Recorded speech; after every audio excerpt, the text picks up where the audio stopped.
Assalamualaikum warahmatullahi wabarakatuh. Selamat pagi teman-teman dan Bapak dosen. Terima kasih telah menonton video ini. Di sini kami memberikan presentasi di video ini tentang hasil wawancara yang kami lakukan dengan pemilik UMKM. Dan ini dilakukan sebagai tugas mata kuliah komunikasi bisnis FEB Unisnu Jepara. Sebelumnya saya mau memperkenalkan diri dan kelompok kami, yaitu pertama adalah Mbak Ita Sofiana dan saya Muhammad Mujahidur Rahman. Berikut ini kami akan memberikan hasil wawancara dan pembahasan yang kami berikan tentang UMKM Az-Zahra.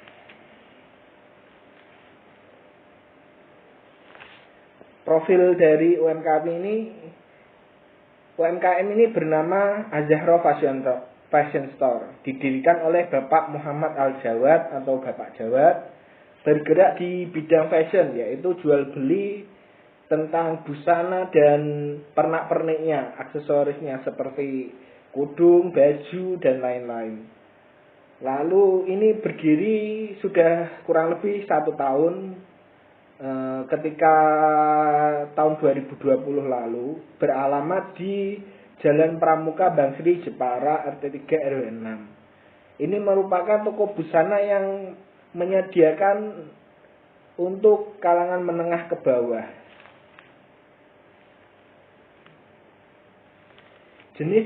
Beberapa jenis adalah misalnya pakaian pria, yaitu ada kemeja, t-shirt, lalu ada celana pendek, celana panjang, sarung, baju koko, dan lain-lain. Di wanita juga ada lengkap seperti dress, baju panjang, daster, rok, atau jaket biasa. Jadi sebenarnya tipenya ada banyak. Jadi tergolong dari jenis pria, jenis wanita, bukan hanya pakaian saja, tapi juga pernak-pernik bermacam-macam. Produktivitasnya adalah ini sebenarnya ngambil barang di Pasar Klewer Solo. Lalu omsetnya itu yang sudah kami tanyakan terlihat naik. Jadi ketika Juni 2021 ini sekitar 12 dan omset September kemarin itu bernilai sekitar 15 juta.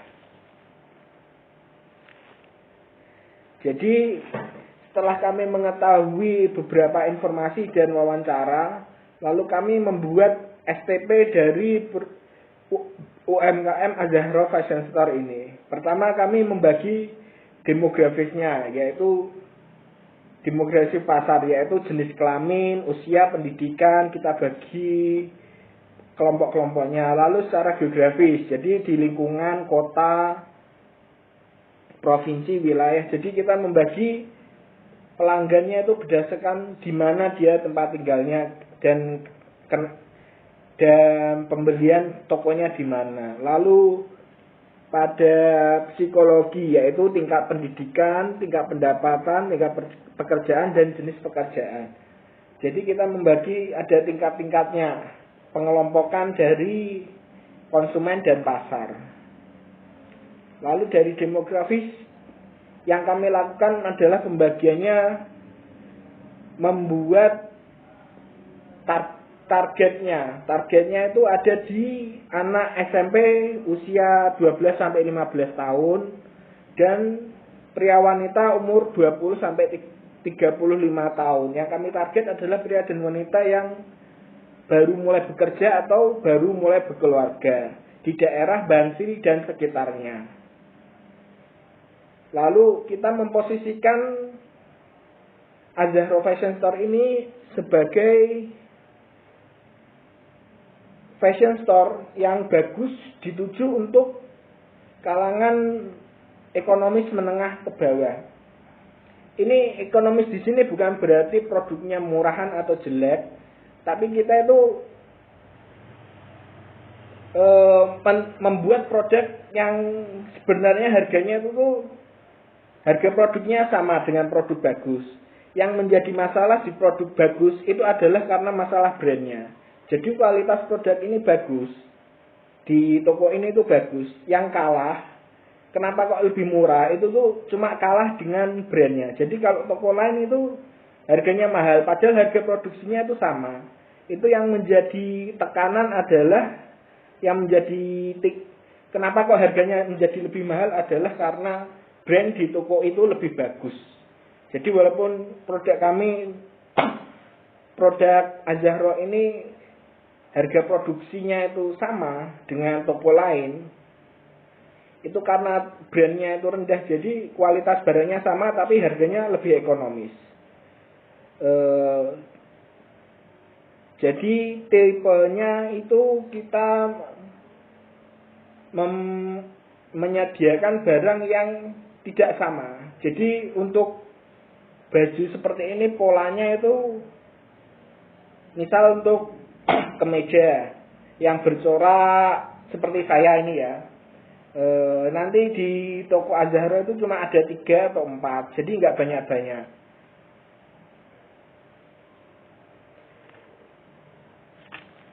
Ini akan membuat seperti pakaian itu limited edition. Jadi cuma ada sedikit baju seperti saya ini di daerah Bangsri. Ini berbeda dengan grosiran lainnya yang ketika dia itu untuk menekan harga,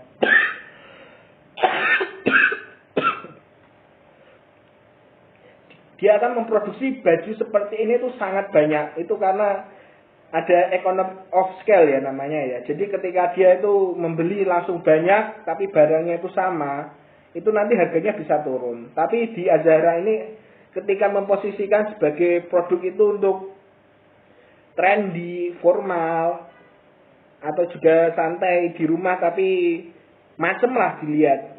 Jadi walaupun di rumah baju santai itu tetap dilihat itu tetap macem.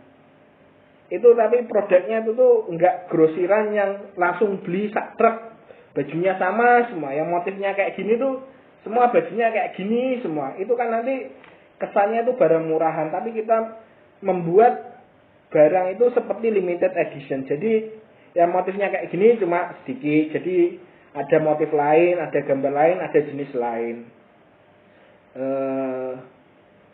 Caranya memposisikannya kita dengan membuat spanduk di poster di daerah sekolah dan tempat kerja. Lalu memposisikan toko itu di Jalan Raya Bangsri.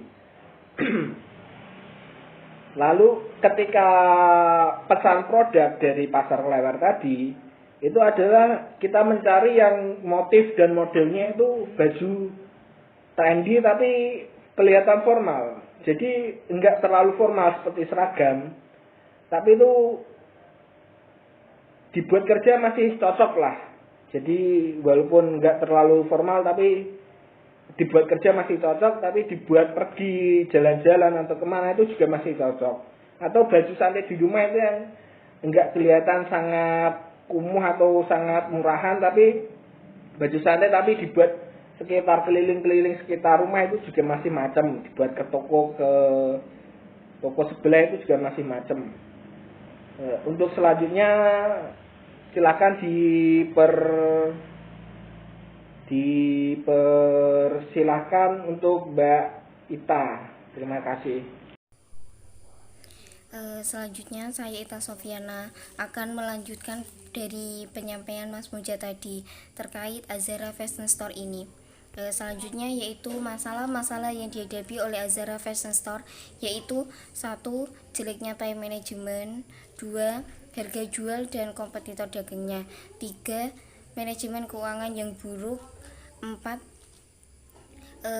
Strategi pemasaran yang kurang dan yang kelima, bisnis plan yang kurang matang. Kemudian selanjutnya yaitu terkait observasi yang kami lakukan, kami menyarankan beberapa saran yang kita bisa lakukan untuk meningkatkan efisiensi kinerjanya pada Azahra Fashion Store ini, yaitu 1.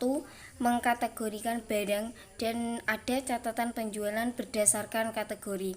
Maksudnya, jika ada catatan, si Azahra Fashion Store ini akan bisa mengetahui penjualan mana yang paling laku dan kapan waktu yang paling banyak barang yang terjual.